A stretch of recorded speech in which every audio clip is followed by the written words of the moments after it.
Thank you for the introduction and welcome all. So also speaking for Felix and Florian, we're very important to talk to you today and that you found the time because we believe we have a quite important topic within cybersecurity management and how to make it effective. Since there are 3 companies who are the hosts today, and we are very excited to see also an equally diverse audience, let us take 1 minute, 1 slide to get everyone on the same page. So the future of mobility, we believe, needs to protect road users and business models across the entire automotive ecosystem. So what do we mean by this?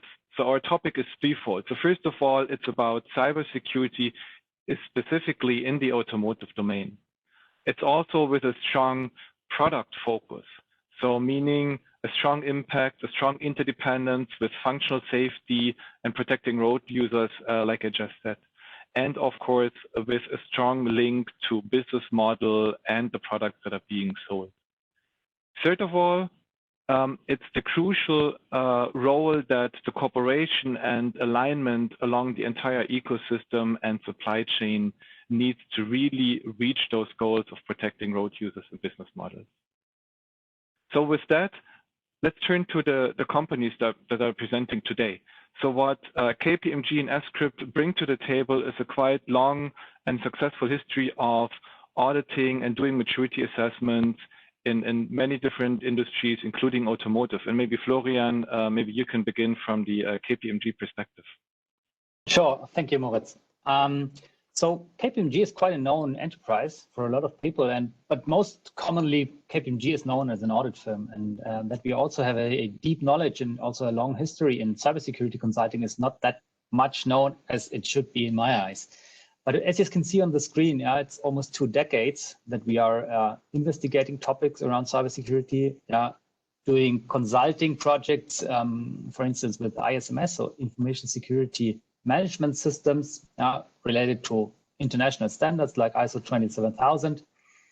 And we also did cyber maturity assessments according to these standards. What we do also have is a subsidiary, founded almost 10 years ago now, that is has also a formal accreditation in order to give formal certificates for being compliant to ISO 27000. And the last bit of information that you can see here on the screen is that we redeveloped our cyber maturity assessment that we are using for certification, also for rating the maturity of ISMS, that we redeveloped that maturity assessment, put it on the platform of Align. And this is also kind of a big topic and big starting point that we brought into the cooperation with Moritz and Scrypt. Thank you, Florian. Right. So what we really see and what we're really happy to do in this cooperation with KPMG is the how we complement each other's strengths. So where you bring in all the knowledge and experience with maturity assessment, Scrypt, including our parent ETAS, we've been doing audits and assessments specifically in the automotive space, also since over a decade.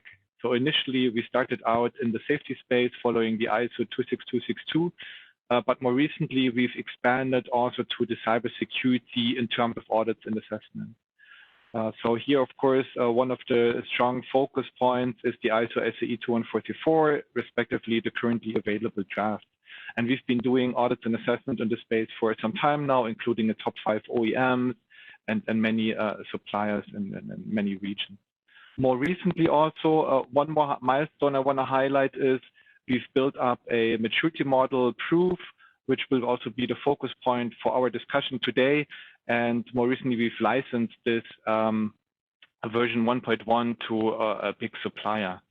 And this is what we want to talk about today, because in this cooperation, KPMG and Scrypt, we've built up this product security organization framework, this maturity framework, and we're building audits and additional service on top of this. And today we want to talk about this because with the integration in Align and the Align solution, we're opening up this maturity framework for licensing to a wider market. So making it available not only through other services we provide and we can provide, but also for you and for you yourself to use and for your organization to use.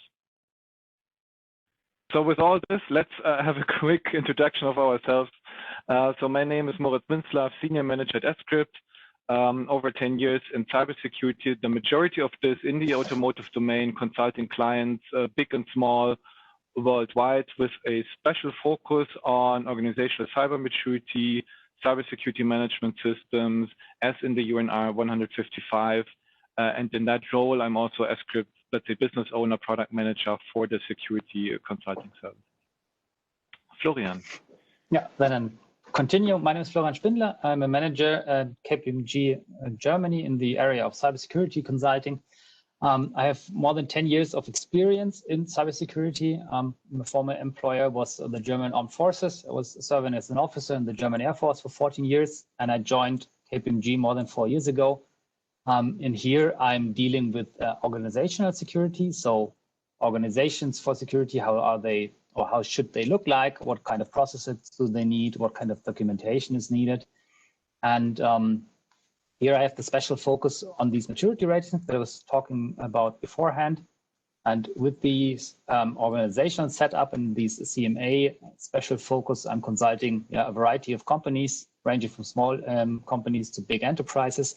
And also a lot of them are based in the automotive industry. And now, Felix, it's up to you. Thanks, Florian and Moritz. Also, a quick introduction from my end, a quick hi from Align side. My name is Felix. I'm heading the customer success function at Align, and our team is responsible for all things training, implementation, and functional sparring of our global customer base. Having a consultant background myself, I definitely can say I'm overly excited that we have teamed up with Script and KPMG to deliver the proof framework within our platform, and definitely looking forward to the next 45 to 50 minutes. Thanks, Felix and Florian. All right, so let's have a look at the agenda, right? So we have basically 4 sections for today planned. The first one is a little bit of background, at least 3 aspects, at least 3 reasons for supplier governance. So looking at the different angles, why supplier governance, in our view, is such a big topic and such an important role in setting up an effective and efficient cybersecurity management system. We will then, in the middle section, the second section, look specifically at the maturity model that we've developed at KPMG and Script, at the design principles and the properties we are aiming for and that we put into this. The third section then followed is headed by Felix, where he will present how to use proof in Align and how to leverage the properties that we put into proof and combine it with the powerful platform of Align. And then we have a fourth end section, a wrap up, and some time for your questions, which we are looking forward to very much. In effect, we want to make this, actually, we want to make this a little bit interactive today. So we also brought 2 questions for you, which we will ask you in the middle. All right, so let's get started.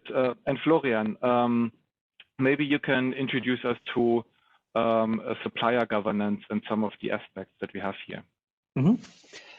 Before we want to jump in the proof framework and having Felix give insights how the platforms look like, we want to give you some insights why we are dealing with that topic, supplier governance. If we just from the bunch of reasons, we took out 3, and the first one I want to present to you.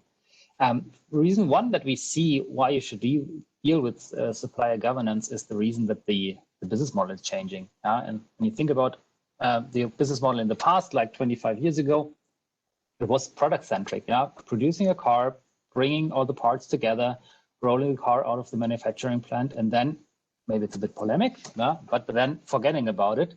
This is going to change because there's more and more data and more information included, and also this kind of data and that kind of information is flowing back to the manufacturers and the suppliers after the car has been rolled out of the manufacturing plant. Now you see here in the graphics a lot of arrows, representing that data which is shared. So the car in the middle, it's sharing information with its infrastructure, like traffic jam prevention systems. It's sharing data with other traffic participants. You have maybe your smartphone connected already today, where data is exchanged. When you think about all of these arrows could be an entry point for a hacker or for a vulnerability that could be exploited by a hacker, then it's definitely time for bringing cybersecurity into the cars and thinking about how can I bring cybersecurity into my product as soon as possible, maybe in cooperation with my suppliers. And then Felix, back to you. Moritz, back to you. Thanks. Yeah, so actually, if you take it now, zoom into one specific case, and I'm going to recall the hack of the Jeep Cherokee situation. This is now some years ago, but I think it still serves quite meaningful lessons. Because if you zoom into these data-centric business models and you realize there's a dependence from the supply chain, then you realize the effect of one of the attacks might be a recall. So reason number two, your quality promise, the brand promise, the quality promise you make to your customers. So let's look at the attack chain that was used in this Jeep Cherokee situation and the vulnerability. There were on a high level 5 steps, and I'm going to highlight steps 1 and 3 because they underline the point here that the quality promise also depends on the suppliers and service providers. So if you look at step number 1, the first step was to get access to the wireless interfaces of the car.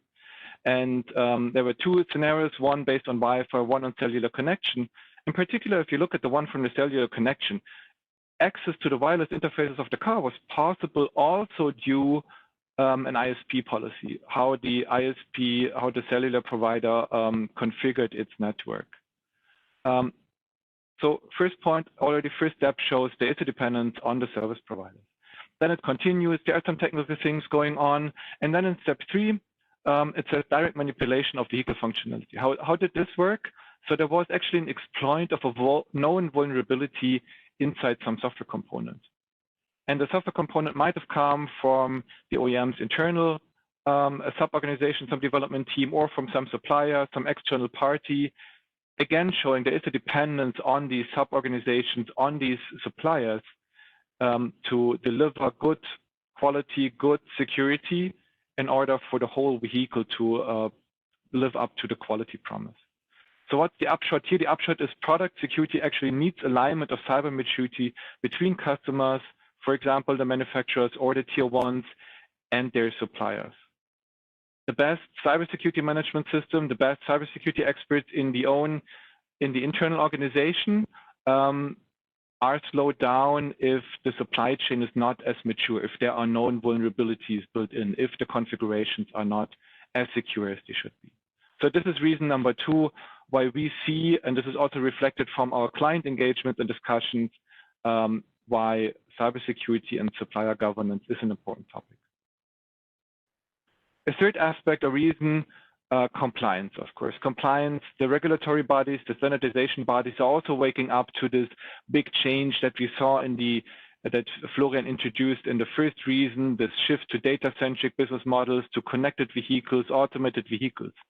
So there are a lot of activities going on, and here are 2 quotes from 2 of the most prominent examples, the UNR 155, and it says, the vehicle manufacturer shall demonstrate how their cybersecurity management system will manage dependencies that may exist with contracted suppliers, service providers, or manufacturers, sub-organizations. So here it also points towards supplier governance. And similarly, actually in the ISO SAE, here a quote from the current draft, the DIS, the 2144, the capability of the considered supplier shall be evaluated. Again, pointing out that some form of supplier governance needs to happen. And these are just 2 examples. So if you look worldwide at the different activities here, just a few listed that are happening, you will find similar requirements, similar objectives, similar better or best practices, similar guidelines for interacting along the supply chain in most of these activities. So this was time for us at KPMG at F-Script with the interactions we have with big and small suppliers, big and small manufacturers to look at, let's say, the status quo. So we want to share some observations what we see currently, how automotive companies govern their supply chain.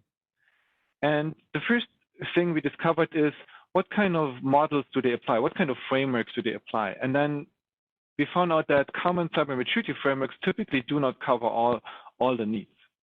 So first point that we think should be part of a suitable maturity framework for automotive is integration of relevant standards and regulations. So there are some frameworks out there that allow some maturity scoring, some maturity rating, but they don't give tracing back to relevant standards. So what does it say if your own organization or your suppliers get a high maturity rating? Is this good enough with respect to the 21434? Is this up to par for a UNR 155 certification? There is no tracing back. There is no relating to this. Another one we sometimes see is that automotive and product-specific security topics are not addressed. So there are, of course, maturity frameworks that try to integrate classical IT information security frameworks like ISMS, but they don't go into the product-specific topics. They don't look into the strong interdependence with product-centric business cases, with safety, and so on. And some of these or other maturity frameworks, again, they lack the benchmarking. So typically what we see is common frameworks cover maybe one or two of these, but not all of this. So what happens? So what we see then is that there is a high variety of custom approaches. So a lot of automotive companies now create their own way of reviewing, auditing, assessing the maturity of their suppliers. And here maybe three, like on a linear scale, more or less, dimensions or points that we want to highlight. So on the one end, we see approaches with very brief questionnaires. So this could be an Excel spreadsheet with 10 or 20 questions even only. In the middle, let's say middle ground, we see some approaches that give some more requirements, including requirements that the supplier needs to be audited, but sometimes they don't give any guidance how to audit. So the result here would be that, yes, there is some control, there is some governing, but there is not a lot of benchmarking between suppliers. There's no strategic development for suppliers if the auditing happens in very different forms and every supplier can choose how to do it. And on the other scale, at the other end of the scale, there are approaches where they're very detailed approaches, very detailed requirements documents running hundreds of pages of continuous text. And the main point here is these are all custom approaches, and we don't want to judge. They all have the reasoning. So when we look in these and we consult clients, there is a reason and it's a step forward, and there are justifications and they make sense in the individual situation. So no judgment at all. The overall picture just shows this situation creates a high complexity both for the customers and the suppliers. And this is actually underscored by some study we did back in Q2 last year, where we looked at the different regulations and standards that are required by OEMs over the recent years. And there is already last year, in the previous year, a big shift to the UNR 155 and the ISO SAE 21434. And this is actually reinforced if you consider that the SAE J3061, which is also quite frequently mentioned, will of course be superseded by the 21434. But after this, you see a lot of bubbles. Each bubble is a different framework. And this is just a quick study we did in a couple of hours by browsing the different requirements documents.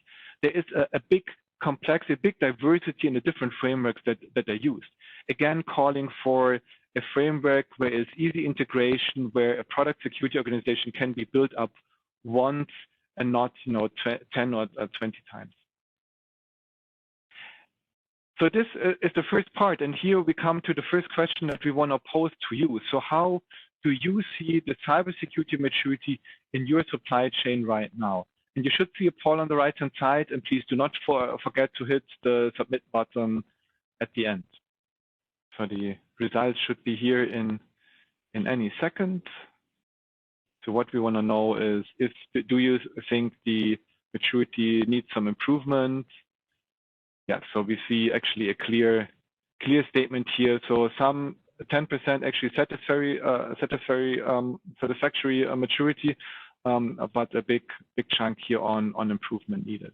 So this is, I think, the perfect setup then for our next section, where we want to introduce our solution, our framework, and how this can help in this situation. So proof, cyber maturity for automotive. And we want to share, before Felix takes us through a line, and shows how you can apply proof in the line to assess your own organization and your suppliers. We want to share the 4 design principles that went into it when we set out to build this thing. And the first thing, I've mentioned it before now, but easy integration of relevant frameworks. This is really a core fundamental part of how we build up this framework.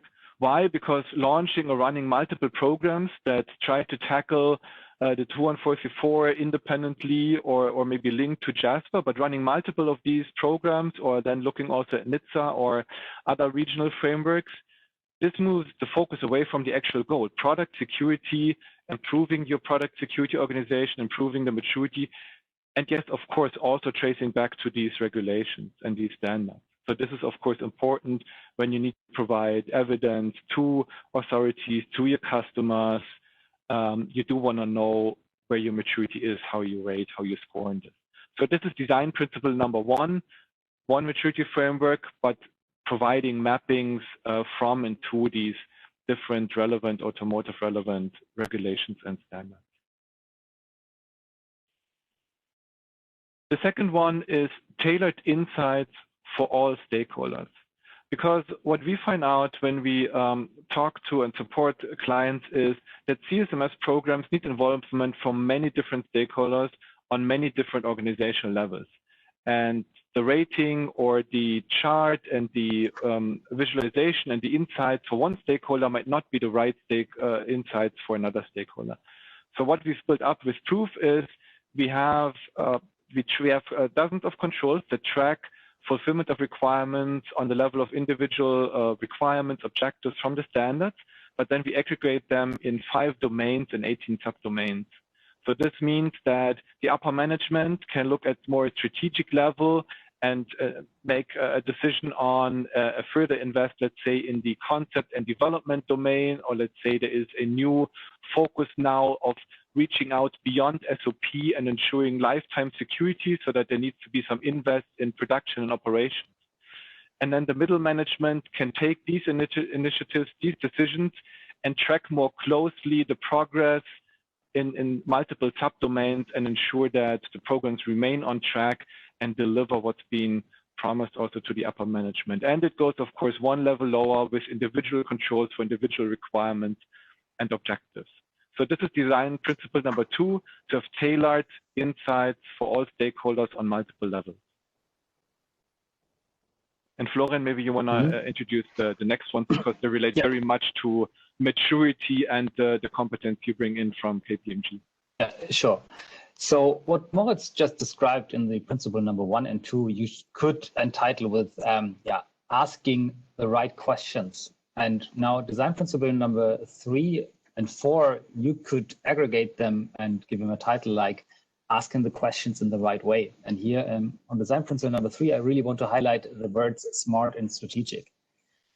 We are working with 5 different maturity levels inside the Proof framework. And within these maturity levels, we do not stop with meeting the requirements, but we go beyond that. So meeting the requirements is just a level 3, yes, but we'll give you guidance and an idea how your next step should look like or could look like. Yeah, being smart, doing things more efficiently.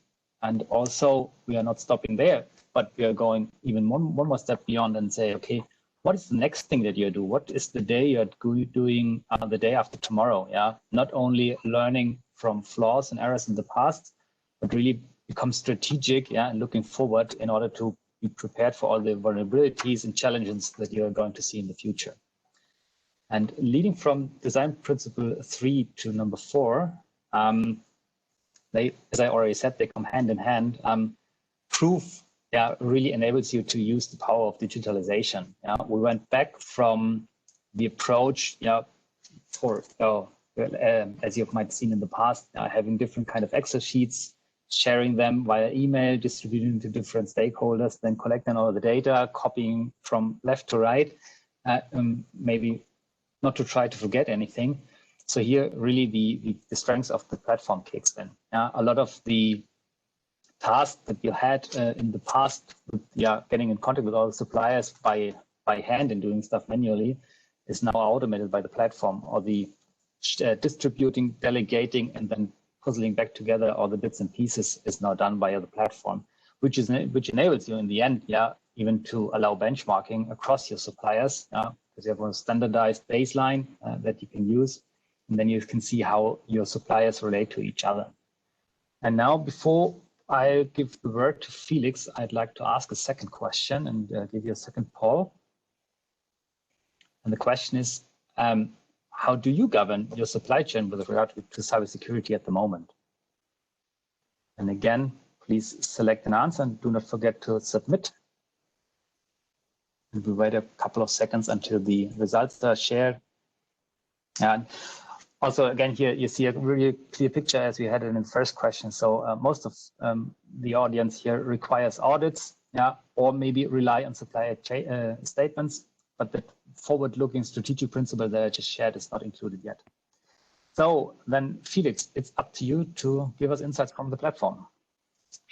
Yeah, thanks, Florian. And before we directly dive into the platform and have a look at the proof framework there, let me briefly introduce you to Align. So our product went live in 2016. And we are a true SaaS GRC, which stands for Governance, Risk and Compliance Platform that operates solely on AWS infrastructure. We do service organizations across all industries and across the globe, and have two main focus points for our platform, for our software product.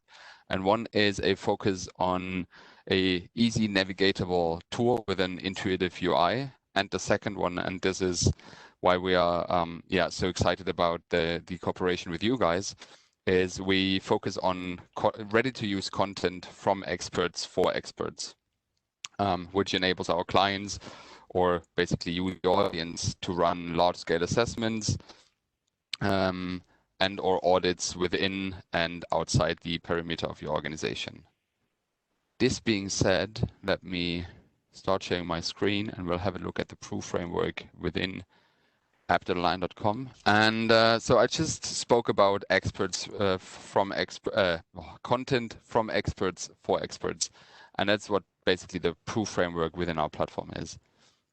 So same as every content in here, we structure requirements or content in a topic and subtopic, or domain and subdomain structure, which is easy to navigate and sorted in a intuitive way. And what you can see, or what we find, are easy to understand, atomic and measurable statements that can be used for sole consumption, or as we'll see later on, for large-scale audits and assessments. And each of those statements, they come with two things which has been brought in by Script and KPMG.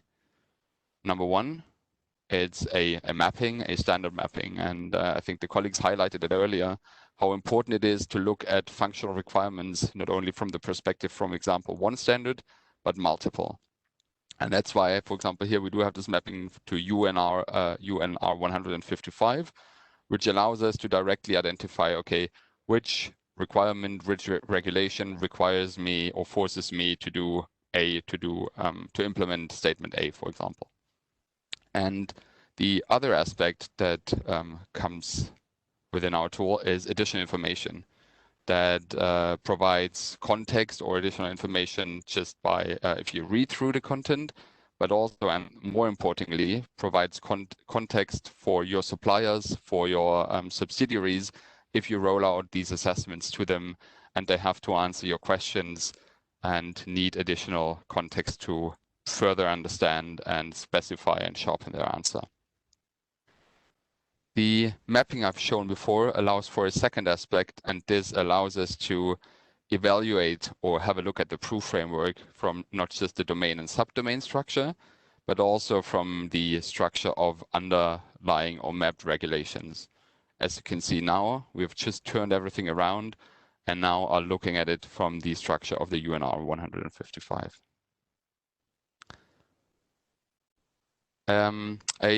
Another aspect, and this is where the proof audit or proof assessment comes into play, is if you imagine the statements in here as basically a card that has on side number one, the statement.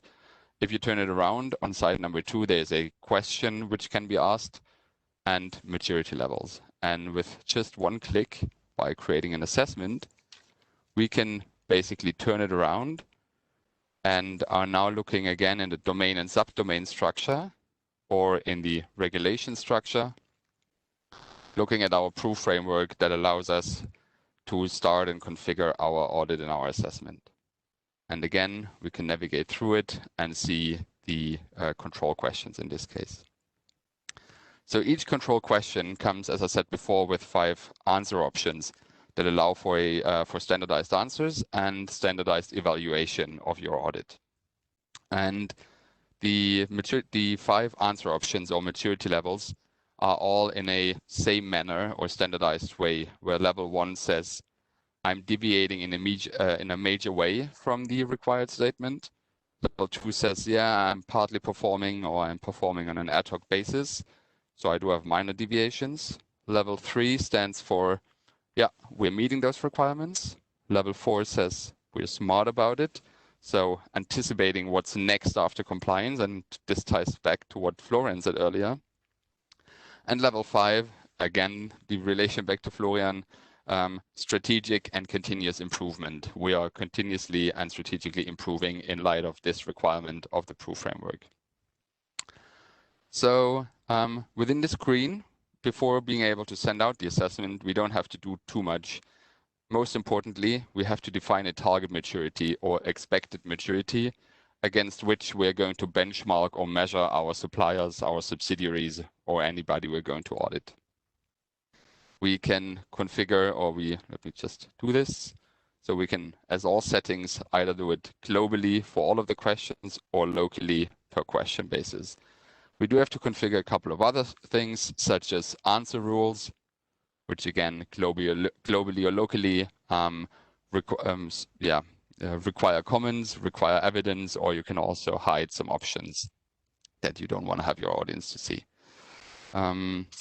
We bring in the additional information that has been brought in by KPMG and Scrypt, and are now basically, after giving some additional meta information, are now ready to send it out to basically a unlimited amount or number of suppliers and subsidiaries. I'll spare you these details, and we'll directly dive into how such a assessment request looks for a supplier, basically. So what you can see here on the left side, okay, the assessment request comes from Align Support. So basically, I've sent it to myself. I have to answer those questions in light of or in terms of the OEM Technical Car Parts SE. And again, I'm able to navigate through this questionnaire on the domain and subdomain structure, or if it would have been set up this way, also according to the underlying OMEP regulation. And all I have to do is answer the questions. In this case, you can see one of these preset answer option kicks in. So let me just take this one, and now I can submit the responses. One other thing, and this goes back to digitalization and having also the full trail of answers and delegations within a tool. Maybe in the old world, so to speak, what you had to do was forwarding the email with the request to your colleagues, putting the spreadsheet to some SharePoint, and then asking your experts within your organization to contribute to the assessment to get all the answers right. And this is something you can do within our tool. So you can decide if you're the go-to person at a supplier, for example, whether you want to delegate the complete assessment, parts of them, or just single questions to your colleagues. That's something you can do from within here. Type in the email address of your colleague and just forward him the relevant questions. And by doing so, you have basically the end-to-end delegation chain of that proof audit within the platform, and you don't have to run after your colleagues, but can manage it directly from here. All right. How does the audit, how does the proof assessment look from the perspective of a person who's actually managing the audit? And this is something that we can see here in a so-called assessment container, where I've bundled and staged some data and bundled some assessments. So before we look at the above, let's dive into a specific assessment or into a specific audit request that we've sent out to our suppliers. As you can see down here, Align Support hasn't submitted yet, however, has completed to 100%. So let's just send him a brief reminder that he doesn't forget to submit his proof audit. And let's see how Common Car, in terms of Lightning Cars, answered or responded to our audit request. We can see who did it, when was it due, and in light of which OEM, for example, where these questions answered. You can see from the manager perspective, set target maturity or expected maturity, and the answer given. And if needed, you can directly ask some questions back and get some additional feedback or meta information on exactly that question or on exactly that audit. And back into the container, we see some overall stats. Okay, what were the recently submitted ones? Are there any overdue assessments? And then same as we saw before, we can remind everyone and make sure we have all in one place and know where are our overdue colleagues that should now respond to our audit. And besides these overall or stats and progress information, we do have something what we call the Insights tab. And I think this is where it gets super interesting in terms of evaluating large-scale assessments that we've sent out across our supply chain. Again, the domain and subdomain structure with which we are familiar with shows us in real time on the already submitted assessments how are our suppliers actually doing. So here you can see we have expected a maturity level of 3 in the domain of concept and development. However, the assessed maturity is 2.62. And now we can dive into the subdomains or subtopics, however we want to call that, and get additional insights, additional metrics. We can also have this in a nice graphical view, export everything, and put it into our PowerPoint presentation. Different statistic metrics available, and besides topic and topic or domain and subdomain structure, we can also look at things in terms of the standards, the mapping that has been brought in by Script and KPMG. And here again, we have, for example, the UNR 155, and we again, same as for the topic and subtopic, we can dive into the single paragraphs and look how do we actually do, what's the expected, and what was the assessed maturity. And we can also further slice and dice the assessments that we do have in here, because we might only be interested in how does the Japanese automotive sector or the Japanese supply chain do. So what we do basically, we select them here, we apply the filters, and then we get in real time updated spider graphs and can further dive into those metrics and take out or take some conclusions and follow up on aspects. All right, good. So what we've just seen, and to summarize maybe, was the proof framework in the Align platform that allows for easy configurable large-scale assessments, and that can be rolled out to basically any supplier base or subsidiary base. And yeah, maybe that's the one last bit I'd like to show, can also be rolled over. Because those assessments, that's something, it's not a one-off exercise that you do once in a lifetime, but that's rather something you might do on a bi-yearly or quarterly basis. And you might need to be, and you definitely need to compare the results and how did maturity progress within our supplier base. So that's something we can do here, where we can just say, copy with responses. And what we're doing now is we're rolling over the proof audit that has been done this year, for example, have all the data pre-populated, can save it, send it out, and people have to re-answer all those or reconfirm and re-answer the audits that we have sent out before. So with that, I'd like to stop sharing my screen and reassign the screen back to Moritz. Yeah, thank you, Felix, for this presentation. What I really like is how the framework really becomes more tangible and more easy to understand when seeing in a platform like yours and in your platform. This is really what we brought as content from our side for today. So we showed you the proof framework, the maturity framework, with the separate stages from compliance, smart to strategic, cybersecurity, how to do audits based on this. First question to get this out of the way before we open the floor to your questions is basically, when can you get this? Now, so just feel free to talk to any three of us after this call, after this webinar. You'll find our contact details on the next slide. and we'll set something up to discuss in person with you what your needs are and how we can serve you. There's of course also more KPMG and S-Script can do. So also talk to us for end-to-end support on top of this. So let's say you use the maturity framework, but you want to understand how to classify the suppliers, where to go for maybe a self-audit or self-assessment from the suppliers, where you want to request an external audit and so on. You can also provide audit packages, audit programs to set up an audit program and actually operate it. And to go into a little bit of a different direction, we can also do not only organizational and process level audits, gap analysis, maturity assessments. We can do the same also on the technical level. And to give one example, what we call a type approval readiness service. So feel free to reach out to us for any of this. And with this, a big thanks from all three of us for your time, for your attention today, and we're looking forward to your questions.